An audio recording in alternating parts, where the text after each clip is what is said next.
प्रिय छात्र, कक्षा 10 विषय गणित। ठीक है।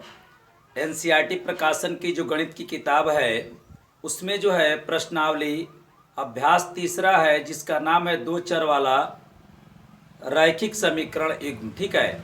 उसमें जो है प्रश्नावली 3.3 में हम लोग प्रश्न संख्या तीसरा का पांचवा पढ़ रहे हैं। ठीक है ना। इससे पहले जो है मैं इसका 35 मैंने 35 पार्ट दे चुका हूँ। ये पार्ट नंबर 36 होगा। और देखिए इसमें का एक एक जितना भी सवाल है बहुत ही महत्वपूर्ण है, और इसको अच्छे से आप देखेंगे तो देखिए सबसे पहले मैं इस प्रश्न को समझा रहा हूँ, उसके बाद प्रश्नावली के प्रश्नों को हल करेंगे। लेकिन मैं पहले ही एक चीज़ मैं बता दे रहा हूँ कि इस पूरे प्रश्नावली में हम हमेशा दो चर मानते हैं, एक एक्स और एक वाई। कहेंगे सर दूसरा कोई नहीं मान सकते हैं, कुछ भी मान सकते हैं, लेकिन दो चर मानिएगा। ठीक है। और उसके बाद इसमें दो शर्तें होगी, और उन दोनों शर्तों को हम किस विधि से हल करेंगे, तो चार विधि से हल कर सकते हैं। पहले तो दो विधि होगा, एक का नाम होगा ग्राफी विधि और एक का नाम होगा बीजगणितीय विधि। लेकिन जो बीजगणितीय विधि होगा उसमें तीन विधि होगा, एक का नाम है प्रतिस्थापन, एक का नाम है विलोपन और एक का नाम है वज्र। ठीक।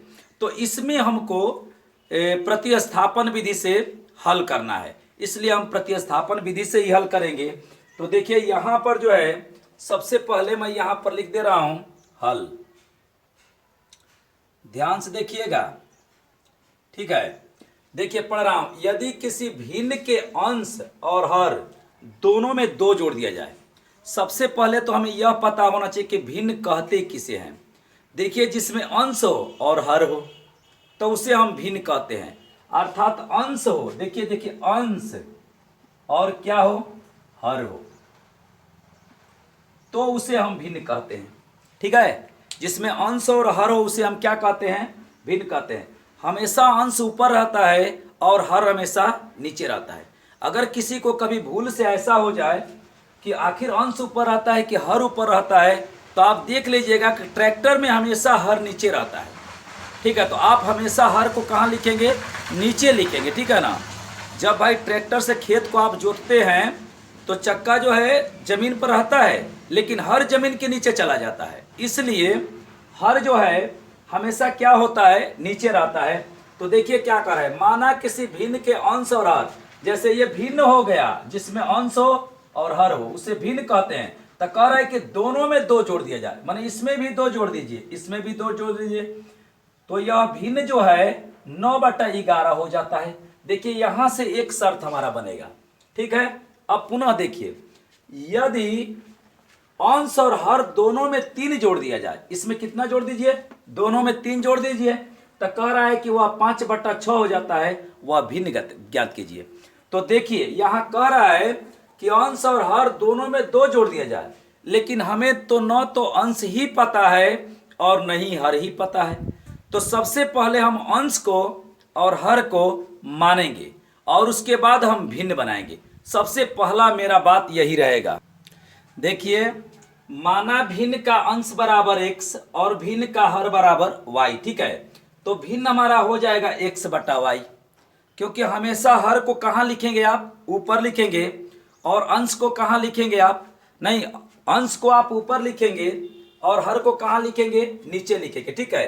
देखिए ये कह रहा है किसी भिन्न के अंश, कह रहा है किसी भिन्न के अंश, तो हमें भिन्न तो पता है नहीं, तो मैंने सबसे पहले अंश माना x, क्योंकि देखिए भिन्न तभी बनेगा जब आपको अंश और हर पता होगा। तो मैंने मान दिया भिन्न का अंश बराबर x और भिन्न का हर बराबर y, तो हमारा भिन्न बन गया x/y, क्योंकि अंश को मैंने ऊपर लिख दिया और हर को मैंने नीचे लिख दिया। अब देखिए, अब प्रथम शर्त में क्या करेंगे, सबसे पहले इस भिन्न को लिखिए x/y। अब यह सवाल पढ़िए, यदि किसी भिन्न के अंश और हर दोनों में दो जोड़ दिया जाए, माने कह रहा है कि ऊपर भी दो जोड़ दीजिए और नीचे भी दो जोड़ दीजिए, अंश में और हर में दोनों में दो जोड़ दीजिए।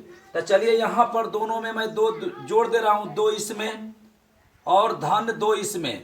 तो बताइए भिन्न का मान कितना हो जा रहा है, 9/11। कितना हो जा रहा है, 9/11।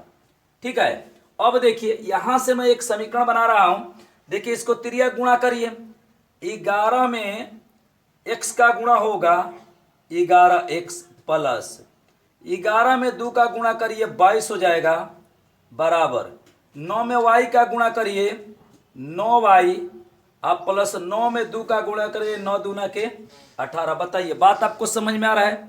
सबसे पहले मैंने भिन्न माना x बटा वाई। सवाल कह रहा है कि दोनों में आप 2 जोड़ दीजिए। मैंने दोनों में 2 जोड़ दिया। उसके बाद हमारा भिन्न हो गया 9 बटा 11। अब मैंने तिर्यक गुणा करके 2 चर वाला एक रैखिक समीकरण युग्म बनाऊंगा। ठीक है, चर को एक और करिए तो 11x, इसको पक्षांतर करिए ऋण 9y बराबर ये 18 हो गया और इसको पक्षांतर कर दीजिए माइनस 22 हो जाएगा। धन है ऋण हो जाएगा। ये देखिए धन है, इधर आया ऋण हो गया।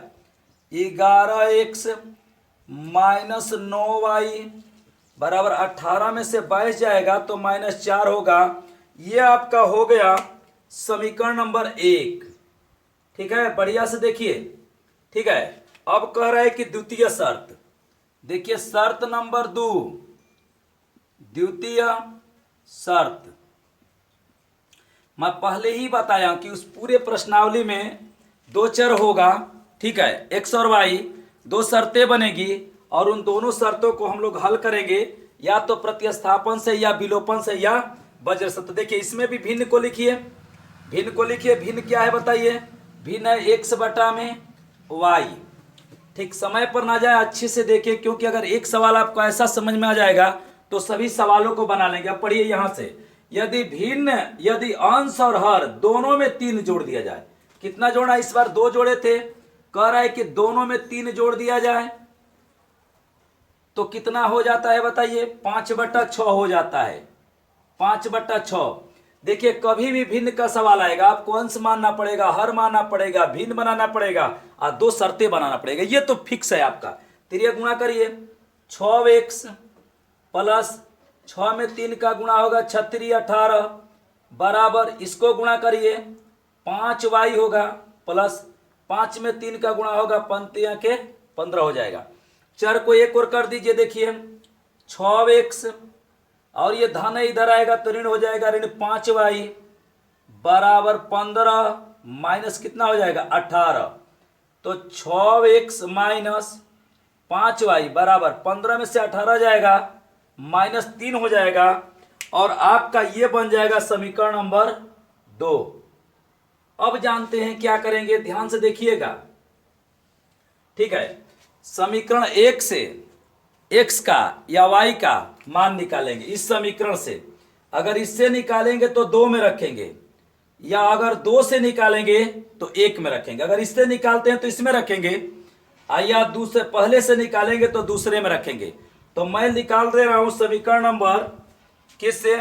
तो समीकरण नंबर 2 से निकाल दे रहा हूं। देखिए समीकरण 2 से देखिए 6x माइनस 5y बराबर माइनस 3। सबसे पहले मैंने समीकरण को लिख दिया। अब देखिए इसमें से किसका मान निकाल दे? तो x का निकाल रहे हैं। ठीक है, तो यहां पर हो जाएगा 6x बराबर माइनस 3 और ये इधर पक्षांतर होगा तो धन 5y और x बराबर कितना हो जाएगा? तो माइनस 3 प्लस 5y और बटा में ये गुणा है तो भाग हो जाएगा। तो x का मान निकल गया -3 प्लस 5y बटा में 6। इसी x के मान को समीकरण नंबर हम 1 में क्या करेंगे? रख देंगे। तो यहां मैं लिख रहा हूं, ध्यान से देखिएगा। x बराबर -3 प्लस 5y बटा में 6। इस मान को, ठीक है ना, जो x का निकाले हैं 2 से, ठीक है, x बराबर -3 प्लस 5y बटा में 6 को समीकरण 1 में रखने पर, 1 में रखने पर आप पहले ही जानते हैं कि प्रतिस्थापन विधि का ये रूल है, 1 से निकालेंगे 2 में रखेंगे, 2 से निकालेंगे 1 में रखेंगे। तो चलिए मैं यहां पर समीकरण 1 को लिख दे रहा हूं, 11x -9y बराबर -4। देखिए पहले समीकरण को मैंने लिख दिया। अब क्या करेंगे, ध्यान से देखिएगा, 11, ठीक है, गुणे इस x के जगह पर यह रखिए -3 प्लस 5y और बटा में क्या हो जाएगा, 6 हो जाएगा, और ऋण 9y बराबर -4। बताइए क्लियर, आपको समझ में आ रहा है? क्योंकि मैंने x के जगह पर उसको रख दिया और y को वैसे उतार दिया। अब इसका गुणा कर दिए क्योंकि ये कटेगा नहीं, तो 11 में 3 का गुणा करेंगे -33। समझ में आ रहा है? धन में ऋण का गुणा होगा, ऋण हो जाएगा। यहाँ धन है, यहाँ पर प्लस है, तो धन में धन का गुणा होगा, धन होगा। 11 में 5 का गुणा होगा, 55 होगा, और चर को लिख दीजिए y। ठीक है, इस 11 का गुणा सभी में करेंगे क्योंकि कोष्टक के बाहर है, और बटा में लिखिए 6 और ऋण लिखिए 9y, और इसके नीचे लिख सकते हैं 1 बराबर -4। देखिए हम क्या कर रहे हैं जानते हैं, इन दोनों समीकरणों को हल करके हम x y का मान पता कर रहे हैं। अगर x y का मान पता हो जाएगा तो पूछा है कि वह भिन्न ज्ञात करिए, तो इस x और y में हम मान रख देंगे तो हमारा भिन्न निकल जाएगा। अब देखिए इसका लसा ले लीजिए, 1 का और 6 का लसा 6 होगा। इस हर से लसा में भाग दीजिए, या 6 एक बार जाएगा, 1 का गुणा करिए -33 और प्लस 11 या 55 हो जाएगा y। क्यों, 1 का किसी भी संख्या में गुणा करते हैं तो वही संख्या आती है, और ये -1 से 6 में भाग दीजिए। देखिए हर से लौसम में भाग देते हैं, तो आप भाग दिए लौसम में 6, तो 1 से 6 भागने में 6 बार जाएगा, जो बचा है उसका अंश में गुणा करें, 9 छक्का 54y और बराबर -4। अब देखिए यहाँ पर हो गया -33, और देखिए ये 55 गो धन में है और 54 गो ऋण में है, तो कितना हो जाएगा, तो प्लस y, और बटा में देखिए 6 है ना, इसके नीचे 1 करके इसका तुल्य गुणा कर दीजिए। धन में ऋण का गुणा करेंगे, ऋण हो जाएगा, 6 में 4 का गुणा करेंगे, 6 चौके 24 हो जाएगा। अब यह देखिए y बराबर -24, और इसको पक्षांतर कर दीजिए, प्लस 33। तो बताइए y बराबर क्या हो जाएगा, तो -24 में से 33 को घटा दीजिए या जोड़ दीजिए, तो 6 3 9 होगा। लग रहा है y बराबर 9 होगा, तो y का मान कितना आ गया, 9 आ गया। तो हमारा जो हर है वह 9 मिल गया।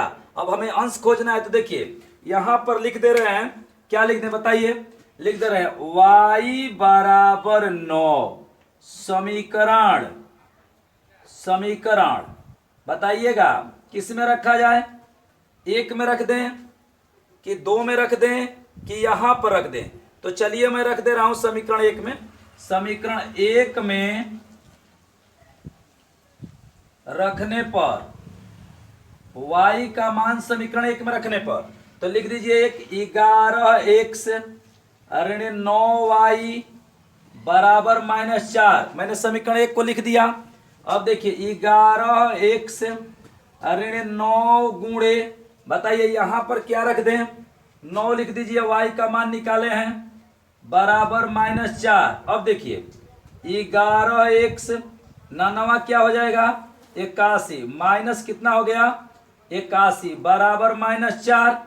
अब इसको पक्षांतर कर दीजिए, 11x बराबर -4, और ये ऋण है इधर आएगा तो धन हो जाएगा 81। बताइए x बराबर 81 को मेरे ऋण 4 को घट जाएगा तो बचेगा 77, और ये गुणा है तो यहाँ पर भाग दे दीजिए, 11 का 11 सते 77। बताइए अंश कितना आ गया, 7 आ गया, और हर कितना आ गया, 9 आ गया। तो बताइए भिन्न क्या हो जाएगा। अब देखिए तो भिन्न कितना हो जाएगा, बताइए भिन्न आपने कितना माना है, बताइए अंश कितना आया है 7, हर कितना आया है, तो हर कितना आया आपका, बताइए 9 आया है। चाहते हैं कि हमारा सवाल सही है कि गलत है, तो देखिए यहाँ पर 7 रखिए, 7 में 2 जोड़ेंगे 9 हो जाएगा, 11 में 9 में 2 जोड़ेंगे 11 हो जाएगा। देखिए 9/11 यहाँ करके रखिए x के जगह पर। अब देखिए क्या कह रहा है, यहाँ पर 7 कितना हो गया आपका 9 हो गया, ठीक है ना। तो यहाँ पर देखिए इस प्रकार से ये हम लोग का प्रश्न हो गया, ठीक है। देखिए यहाँ पर भी रखेंगे तो 7 रखेंगे, यहाँ पर x के तो 7 3 10 हो जाएगा, और 9 में यहाँ 9 रखेंगे, 9 में 3 जोड़ेंगे 12 हो जाएगा। 10/12 हो जाएगा, कटाएंगे तो 5/6 हो जाएगा। तो ये आ जा रहा है। या इस समीकरण में यदि x और y का मान रखते हैं तो -4 आ जाएगा, और इस समीकरण में रखेंगे तो -3 आ जाएगा। तो ये आपका जांच करने का तरीका है। नेक्स्ट अगले वीडियो में अगले प्रश्न को हम लोग